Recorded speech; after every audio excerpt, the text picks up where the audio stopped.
C'est la photo du siècle, la nouvelle en tout cas, la photo de l'Obs, magazine français. Elle est signée Yann Arthus Bertrand, 54 ans après le célèbre cliché des yéyés paru dans Salut les copains. Le photographe a réalisé ce portrait de 48 jeunes militants associatifs, des entrepreneurs aussi qui s'activent pour un avenir plus juste et plus écologique. 3 d'entre eux sont avec nous dans cette édition. Antoine Trouche, bonsoir, soyez le bienvenu sur TV5 Monde. Vous êtes membre du collectif pour un réveil écologique. Vous êtes diplômé des arts et métiers et de Sciences Po. Avec nous également Moussa Camara, bienvenue à vous également. Vous êtes fondateur de l'association Les Déterminés. Il s'agit d'auto-entrepreneuriat, nous le verrons. Et puis en direct avec nous en Italie, Yasmine Ouiran, merci d'être avec nous. Vous êtes élue jeune européenne de l'année. Vous militez pour la cause des femmes et notamment contre les discriminations raciales. Vous animez et vous avez fondé la plateforme We Belong. On commence avec vous, Yasmine Ouiran. Je vais poser la question aussi à nos deux invités en plateau. En quelques mots, pour vous, c'est quoi la définition aujourd'hui? C'est quoi être européenne? C'est quoi être européen en 2020? Merci. Tout d'abord, merci de m'avoir invité. C'est un plaisir, même à distance, malgré la crise et les frontières qui sont toujours entrouvertes. Je suis contente d'être là aujourd'hui et de parler. Je pense qu'être européenne, dans un moment aussi historique où l'on a des crises sociales, de santé sanitaire, mais aussi économique, la crise qui va suivre cette période de coronavirus, post-coronavirus, je pense que c'est un défi être européen. Et c'est notre génération qui va en payer les frais de tous ces enjeux qu'on vit. Mais il est aussi important de comprendre, et vous l'avez bien expliqué au début, que ces 750 milliards d'euros, on ne les aura pas sans l'Europe. Et je pense qu'il est important aujourd'hui plus que jamais de rester unis malgré tout, malgré les critiques qu'on peut faire à l'Union européenne. Sans l'Union européenne, je pense qu'on n'aurait même pas pu affronter la crise de cette façon. On peut juste regarder les autres pays et je pense notamment aux États-Unis qui sont toujours en confinement. Donc voilà, je vais juste dire ça. Restez avec nous, Yasmine Ouiran. On vous retrouve dans quelques instants. Antoine Trouche, Yasmine Ouiran vient de dire un défi qui ne pourra pas être relevé sans l'Europe. Vous, comment, vous, jeunes Français, vous voyez l'Europe d'aujourd'hui? Moi, je pense qu'on a une grande question devant nous et la grande question, c'est qu'est-ce qu'on veut en faire concrètement du moment dans lequel on est. Il y a un plan de relance immense qui est en train d'être décidé au niveau européen. La grande question, c'est est-ce que c'est un plan de relance qui va juste servir à essayer de reconstruire bon an mal an ce qui existait avant? Et ce qui existait avant, on sait que c'était pas soutenable. On sait que écologiquement, ça nous permettait pas de rester sur une planète dans laquelle on avait la possibilité de rester dans un monde à peu près agréable à vivre dans les années à venir. On sait que socialement, ça posait déjà tout un tas de problèmes. Donc, est-ce qu'on en profite pour essayer de relancer ça? Ou est-ce qu'on profite de ce moment exceptionnel pour en faire un grand moment de reconstruction écologique et sociale? Est-ce qu'on en profite pour lancer un grand plan de rénovation thermique des bâtiments dans toute l'Europe? Est-ce qu'on en profite pour massivement transitionner la production d'énergie en Europe? On sait qu'il y a tout un tas de pays dans lesquels on produit encore beaucoup d'énergie au charbon ou avec des énergies carbonées. Donc est-ce qu'on profite de ce plan pour créer de l'emploi sur des secteurs qui nous permettent de décarboner notre production? C'est toutes ces questions qui se posent à nous en tant qu'Européens. Vous partagez ce point de vue sur la transition écologique nécessaire, Moussa Camara? Je pense que c'est important parce qu'aujourd'hui, cette crise nous a démontré qu'il faut être solidaire. On a pu voir que des pays ont pu gérer cette crise mieux que certains. Et aujourd'hui, je pense que si on n'a pas l'Union européenne, ça risque d'être compliqué à l'échelle internationale. Ouais. Quand on a les États-Unis, qui est un continent qui est énorme, on a aussi l'Asie, il y a l'Afrique qui est un continent émergent. L'Europe, elle doit encore plus faire des efforts pour pouvoir travailler ensemble, essayer de répondre aussi. On a une grande crise aujourd'hui qui va arriver, la crise économique, les entreprises qui sont aujourd'hui les petites et les moyennes entreprises beaucoup vont mourir à cause de cette crise et sont en difficulté. Et l'objectif, c'est comment l'Europe, elle est un vrai levier pour pouvoir réinvestir dans notre économie massivement, pour faire en sorte que les petites et les moyennes entreprises puissent continuer, parce que c'est eux qui créent la valeur, Alors c'est eux qui créent le plus d'emplois. Alors justement, voilà, pour l'Europe, c'est bien d'avoir votre vision quand même de l'Europe, mais vous, en tout cas, vous n'attendez pas tout des dirigeants européens ou français ou italiens ou d'autres pays. Vous avez décidé d'agir, vous les déterminez, vous aidez justement des jeunes, notamment des quartiers populaires en France, à auto-entreprendre avec le chômage massif qui arrive et qui va concerner les jeunes. Est-ce que vous pensez sincèrement que ça peut être une porte de sortie, l'auto-entrepreneuriat? Parce que parfois, on entend dire que c'est un mirage, comme l'auto-entrepreneuriat, qu'il y a beaucoup de précarité. Nous, on n'est pas uniquement sur l'auto-entrepreneuriat, on est sur l'employabilité et l'entrepreneuriat tout court, parce qu'on pense que ça peut être l'une des clés de réussite sociale de ces habitants dans le quartier populaire. Parce que quelqu'un qui travaille, qui monte sa boîte ou qui arrive à trouver un emploi, derrière, il sort de sa condition sociale. Et ça, pour nous, c'est important. Et on croit en ça parce qu'on accompagne des entrepreneurs au quotidien qui créent leur propre emploi. Mais derrière, quand ça marche bien, ils arrivent à développer un vrai business économique. Derrière, ils créent de la valeur et ils créent de l'emploi. Donc, à un moment donné, on ne va pas dire que l'entrepreneuriat va tout résoudre. C'est pas la panacée. Mais à un moment donné, où il y a des jeunes et des moins jeunes dans nos territoires, dans nos quartiers là où ça va le plus mal, s'ils arrivent à créer une dynamique économique, je pense qu'on arrivera à attirer une réussite sociale derrière. Et ça, pour nous, c'est ce qu'on fait avec les déterminés, c'est ce qu'on fait depuis 5-6 ans. Aujourd'hui, il y a plusieurs centaines de personnes qui ont créé leur boîte, qui, pour la plupart, y vivent. Ouais. Et donc c'est du concret, c'est important. Et Yasmine Ouiran, on va parler avec vous, bien entendu, de vos actions pour le féminisme. Mais d'abord, quelques mots, puisque vous êtes en Italie. On sait qu'il y avait déjà un chômage important chez les jeunes en Italie. Est-ce que vous pouvez nous donner quelques informations ce soir sur ce qui se dit aujourd'hui en Italie? On attend bien entendu le dénouement de ce qui se passe en ce moment à Bruxelles. Les jeunes ont peur aujourd'hui en Italie? Les jeunes et les moins jeunes, vous savez, l'Italie, c'est un pays très vieux, historiquement. On a une population vieillissante. Et je pense que, vous savez, moi, en 2011, j'ai quitté l'Italie avec ma famille. Je me suis déplacée en France, où j'ai fait mes études pour la crise, à cause de la crise. Et donc, aujourd'hui encore, on voit une autre fois un pays qui est frappé par la crise. J'étais à Rome, je me suis déplacée dans plusieurs villes et c'est des villes désertes. C'est-à-dire que le tourisme dont on vit dans des villes comme Rome ou Florence ne marche pas parce qu'avec la crise, ça a été très, très, très impacté. Et je pense que, vous savez, j'ai eu la chance de travailler sur des projets aussi européens, au niveau européen, mais aussi au niveau local. Et je pense qu'il est important de donner la voix, surtout aux jeunes, et aux jeunes issus de l'immigration et aux jeunes femmes. Parce que je pense que, et c'est ce que j'essaie de promouvoir, c'est l'entrepreneuriat, mais aussi le leadership des jeunes femmes. Je pense que ce sera les personnes les plus impactées, c'est-à-dire que déjà quand on a plusieurs éléments qui nous définissent en tant que femmes, en tant que filles d'immigrés, on est plus discriminés. Et avec cette crise, les personnes les plus vulnérables, ce sera aussi celles issues de quartiers populaires, mais aussi issues de l'immigration et les femmes.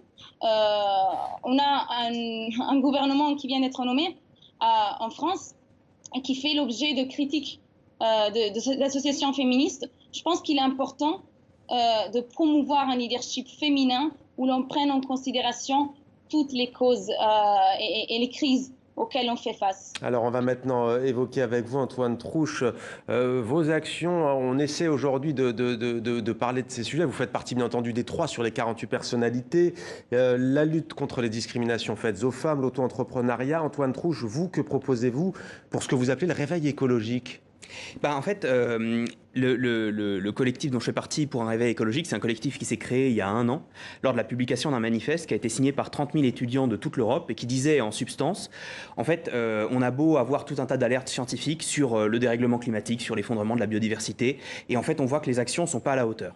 Donc nous, en tant que jeunes, évidemment, il faut qu'on aille vers beaucoup plus de régulation étatique pour faire face à ces défis-là. Évidemment, il faut qu'on fasse évoluer nos comportements en tant que consommateurs, mais nous, on a un vrai levier d'action en tant que jeunes qui est de choisir des métiers qui ont une utilité sociale et écologique.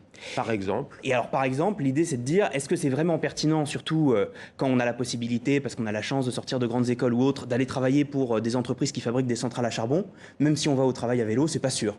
Est-ce que c'est vraiment pertinent d'aller fabriquer des SUV, des gros monstres automobiles d'une tonne 5, à une époque où il faut à tout prix qu'on fasse diminuer la taille des voitures pour en diminuer la consommation? C'est pas sûr non plus. Par contre, est-ce que c'est pertinent d'aller travailler pour aller soutenir des services publics, pour aller travailler typiquement dans le bâtiment, pour ce dont on parlait, c'est-à-dire la rénovation thermique des bâtiments? C'est des choses qui ont des impacts sociaux, parce que ça permet notamment aux gens les plus pauvres de diminuer leurs factures d'électricité et d'énergie, et ça permet en même temps de diminuer notre impact sur l'environnement. Et des fermes au cœur des grandes villes, notamment à Paris, ça vous parle?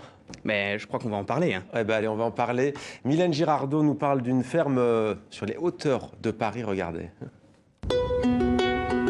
Cultiver des fraises avec vue sur la Tour Eiffel. Nous ne sommes pas dans un banal potager, mais sur un toit, dans une ferme urbaine qui ambitionne de devenir la plus grande d'Europe. 4 000 m² aujourd'hui, 14 000 dans 2 ans. En plein Paris, Sur le deuxième plus grand parc des expositions français, la ferme vient d'ouvrir ses portes. Elle a déjà livré plusieurs centaines de salades et des dizaines de barquettes de fraises à ses clients. La vocation de cette ferme urbaine, c'est d'approvisionner localement en produits sains, sans pesticides notamment, soit des commerces locaux, des restaurants d'entreprise, des AMAP, dans un secteur proche. Et on ne peut pas imaginer plus proche pour ce nouveau restaurant installé sur le même toit. Camille la maraîchère livre elle-même le chef, ravie de cuisiner les produits de saison. J'ai rencontré Camille qui va me dire tous les vendredis les quantités de produits qu'elle va avoir la semaine d'après. Moi du coup, il va falloir que je travaille par rapport à ça pour mettre en place ma carte. Là, dans 2 semaines, ils vont peut-être commencer à avoir des tomates. Du coup, je ferai rentrer la tomate dans ma carte. Des tomates qui poussent sans terre, c'est une des particularités de ces fermes hors sol qui doivent limiter le poids des cultures sur les bâtiments. L'agroécologie se combine ici à la technologie. Les grimpantes comme les tomates ou les aubergines poussent dans des gouttières en hydroponie. Leurs racines baignent dans un liquide nutritif composé d'engrais minéraux et d'éléments organiques comme les algues. Les autres plantes, comme les fraisiers, sont placées dans des colonnes métalliques. Les colonnes utilisent cette technique d'aéroponie. Elles sont creuses, elles sont vides. Il n'y a pas de substrat, il n'y a pas de terre dans les colonnes. Et vous allez voir que les racines pendent dans le vide. On les voit très bien sur ces blettes. Et se font doucher toutes les 10 minutes environ par un mélange d'eau et de nutriments. Cette ferme nouvelle génération est aussi accessible aux amateurs. Ils peuvent louer une jardinière d'1 mètre carré pour se réserver un petit coin de terre au plus près du ciel. Moussa Camara, est-ce que vous sentez que c'est une préoccupation des jeunes qui veulent entreprendre l'écologie et notamment ce nouveau mode de production? Moi, ce que je dirais, c'est de plus en plus. Je vois des projets arriver chez les déterminés qui ont cette sensibilité écologique, alimentaire aussi, on vient de voir dans le reportage, qui sont des enjeux très importants pour l'avenir. Parce qu'en réalité, aujourd'hui, surtout les populations les plus précaires, malheureusement, ils n'ont pas le choix de s'alimenter avec des produits de moins bonne qualité. Et ce qu'on revoit plus tard avec des problèmes de santé et tout, etc. C'est pour ça que c'est un enjeu national, même important, international. Parce qu'en réalité, on essaye de faire des coûts sur l'alimentation qu'on va répercuter plus tard dans la santé parce que en fonction d'où vous venez et des moyens que vous avez, vous allez moins bien vous alimenter, etc. Donc c'est un enjeu qui, pour moi, l'alimentation est très importante. Et aujourd'hui, les entrepreneurs, ils ont cette conscience-là, notamment dans la food, notamment dans leurs produits, même dans tout ce qui est vêtements. Ils essayent de produire éthique, mais avec des aliments aussi sains ou des produits sains, quoi. Yasmine Ouiran, vous êtes en Italie. On entend de plus en plus parler de réfugiés climatiques. Vous qui défendez les droits des migrants, comment faire aujourd'hui pour justement que les pays du Sud puissent trouver leur épanouissement, leur développement? Est-ce que ça passe aussi là par d'autres modes de production, par une protection peut-être aussi, on le sait, en Afrique subsaharienne, des éleveurs, des agriculteurs? Oui. Merci pour cette question, surtout que parmi les casquettes que je porte, j'ai été aussi nommée experte pour l'Union africaine et l'Union européenne. Donc j'ai eu la chance de travailler avec 40 jeunes des 2 continents et on ne peut pas parler de justice sans parler de causes environnementales et de l'impact que les pays du Sud ont sur le climat, sur leur façon de vivre. Et rien que l'accès à l'eau, les questions comme les droits à la sexualité, c'est lié à l'environnement. Parce que quand une femme n'a pas les moyens ou n'a pas les moyens même de boire de l'eau potable, elle ne pensera peut-être pas à ne pas mener une vie en tant que femme au foyer ou alors se marier très jeune. Donc donner aussi des opportunités aux femmes et aux jeunes dans les pays du Sud, c'est très important. Alors j'ai la chance d'avoir travaillé avec l'Union européenne et l'Union africaine avec un budget de 10 millions d'euros. Donc on a développé 7 projets et un d'entre eux il est en train d'être développé justement pour le climat. Donc, Alors j'ai peut-être aussi une question à tous les trois. Alors, je ne sais pas si elle va vous plaire, mais Antoine Trouche, aujourd'hui le Premier ministre Jean Castex consulte, vous savez, pour la plateforme citoyenne, 150 propositions. Il me semble qu'Emmanuel Macron en a retenu quasiment la totalité. Il y a tout de même des voix qui s'élèvent pour dire, est-ce que, 148 précisément, des voix qui s'élèvent pour dire, est-ce que c'est pas un remplacement finalement de la voix démocratique et parlementaire et représentative, puisque vous êtes des personnalités de la société civile. Est-ce que vous êtes conscient de cette critique ?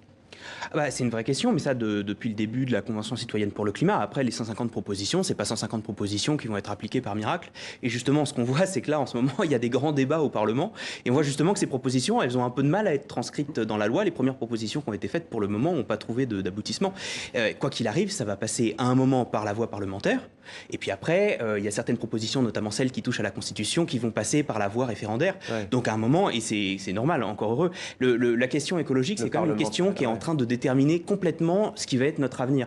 Et pas notre avenir dans des centaines d'années, c'est notre avenir très concrètement dans 10, 20, 30 ans. Ça va définir tous autour de la table, autant vous que nous, les conditions dans lesquelles on va vivre dans les années à venir.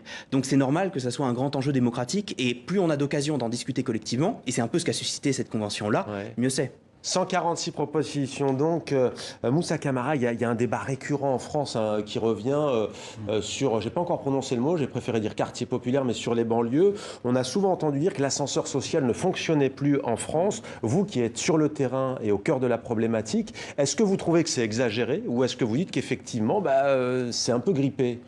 Moi, je parlerai d'escalier social, c'est-à-dire aujourd'hui, c'est vrai que les territoires qui sont encore de plus en plus fragiles, qui sont les plus éloignés, on essaie d'opposer parfois les territoires ruraux et les banlieues. Ouais. Je pense que moi, qui va sur le terrain, les problématiques sont les mêmes, certains avec la mobilité, d'autres avec l'emploi. Quand vous arrivez dans certaines banlieues, il y a plus de 40% de chômage chez les jeunes. Quel avenir on leur propose ? Donc nous, aujourd'hui, il y a plein d'acteurs associatifs qui font des initiatives importantes dans les quartiers, qui se prennent en main. Il y a des mères de famille qui font des choses importantes autour de la mobilité, autour de l'emploi. Je pourrais citer l'action d'Agir Ensemble à Drancy, Idriss Niang, qui a lancé les permis pour les mères de famille, qui met en action gratuitement des femmes qui n'ont jamais eu l'occasion d'avoir le permis, de pouvoir avoir le permis, passer gratuitement par leur CPF, pour pouvoir se déplacer et derrière pouvoir prétendre à un emploi. Et ça, c'est fabuleux. Après, moi, je vais être totalement optimiste, c'est qu'il y a beaucoup de choses qui ont avancé qu'à mon époque. Aujourd'hui, les jeunes d'aujourd'hui, ils ont des difficultés d'accès à l'emploi parce qu'il y a un peu de problématiques un peu partout. Mais aujourd'hui, les entreprises sont de plus en plus ouverts, même si on se rend compte que là, actuellement, avec la période de crise qu'on va rencontrer, il y a plein de jeunes qui sont à la recherche d'une alternance, une entreprise qui peuvent les prendre en alternance. Et ça, c'est encore des problématiques. Il faudra que les je pense là que l'État, les entreprises et aussi les acteurs associatifs, chacun autour de la table, puissent aussi mener cette bataille pour l'emploi. Et je pense que c'est important. Merci beaucoup Moussa Camara, merci Antoine Trouche et merci infiniment également à vous Yasmine Ouiran d'avoir été avec nous en direct du sud de l'Italie, il me semble. Merci à vous. Merci. Merci à tous les trois, on aura l'occasion de reparler de ces sujets, bien entendu, sur TV5 Monde.